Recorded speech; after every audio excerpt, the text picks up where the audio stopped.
So this is lessons from Luke. And the 4 books on the top are the teacher's guide. So there's 52 lessons, each book 13 lessons.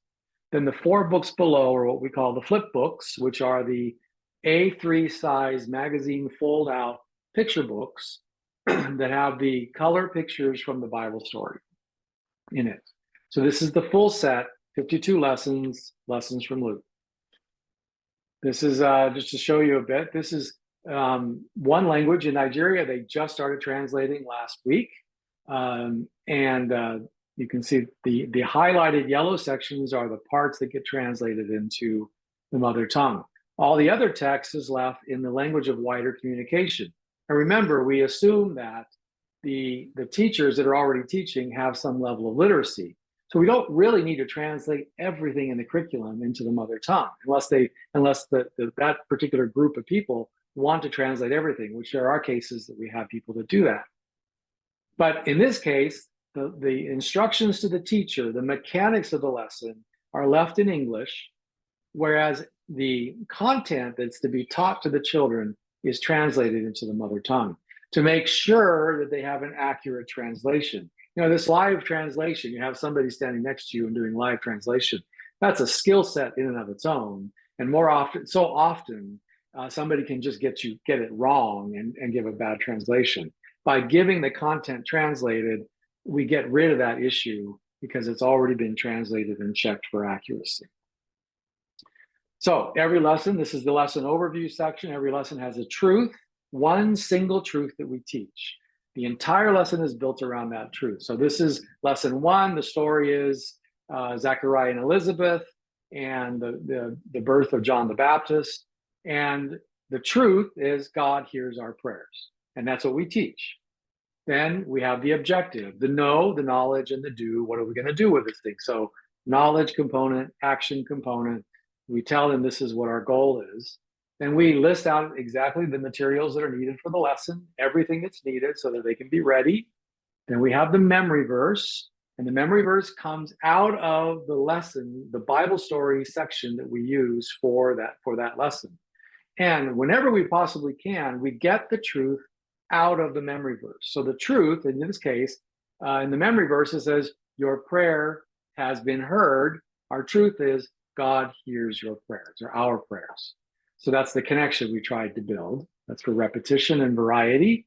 And then we have the homework, which is the do. You've learned something. This is what you can do this week to practice the truth that you've learned from Scripture.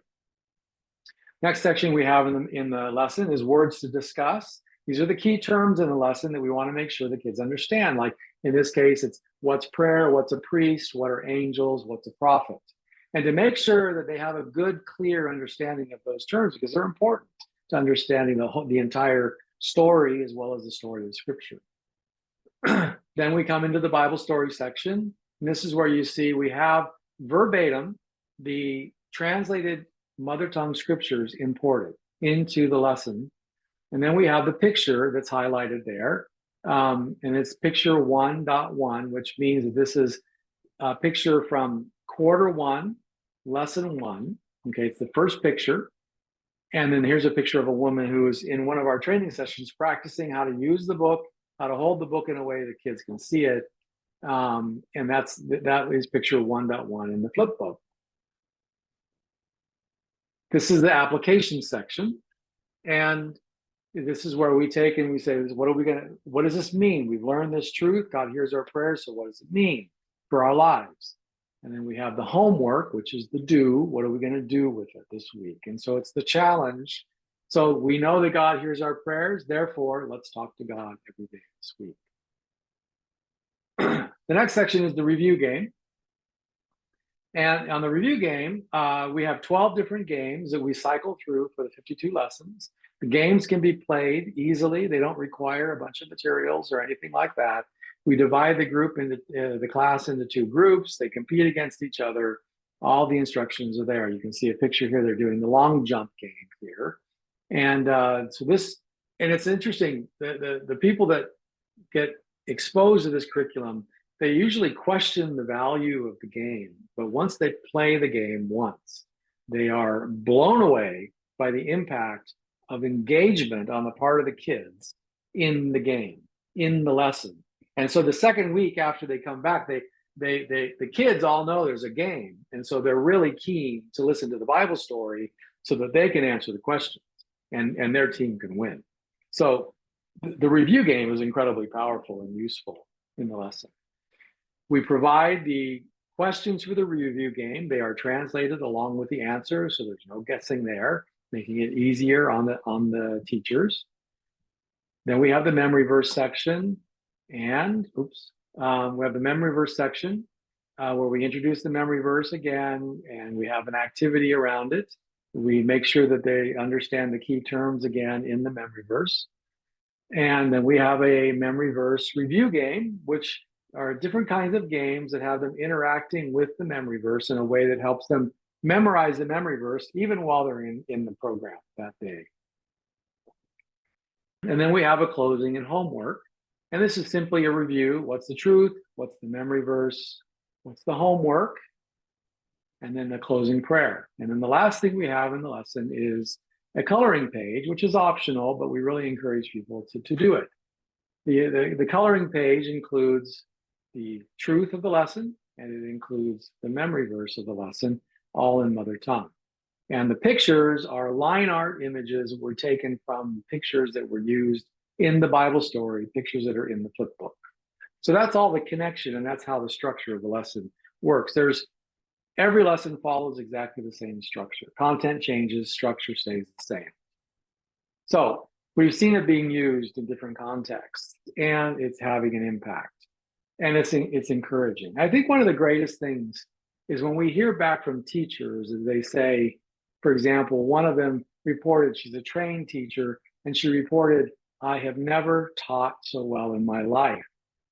And so her experience was by having a curriculum that was easy to follow, that was complete, helped her teach more effectively. And therefore she knew that she impacted the children more effectively with her time that she spent on that. We had situations where a church would start using the curriculum and they would start out with something like 40 kids as they would normally have. And then within a few weeks, they would have 200 kids because the kids in the village would start hearing about what's going on. It's interesting, it's fun, there's a coloring page we get to go home with, etc. In fact, one of the pastors was saying they were really afraid they were having so many kids. How were they ever going to afford paying for all the coloring pages? But the kids started coming with offering, small money, but the offering that the kids were giving was enough to cover the cost of printing the pages for the coloring pages. And so the program carried itself. And one of the other ones is we had one pastor who had a kind of what I call a dual conversion experience, mother tongue ministry and children's ministry, the importance and impactfulness of them. Because this pastor went to go evangelize in one compound. He wanted to share Jesus with one compound. And he met an older woman in this compound in the village. And he asked her, have you heard about Jesus? Do you know anything about Jesus? And she says, well, yes, I've been hearing about this Jesus from our little guy who's about 5 or 6 years old. And he was telling me these wonderful stories and coming home with his paper. And I've been wondering who can tell me more about this Jesus. See, this pastor, he said later, I had no idea the children's ministry could be so impactful in the wider community. And so those kids were leaving Bible Club, going home with a coloring page in hand, like what I say is like birds with seed and distributing the seed of the gospel around. So it was really great to hear these kinds of impact stories. The games, you can see simple materials that are available, played right in the room where they're having their Bible Club.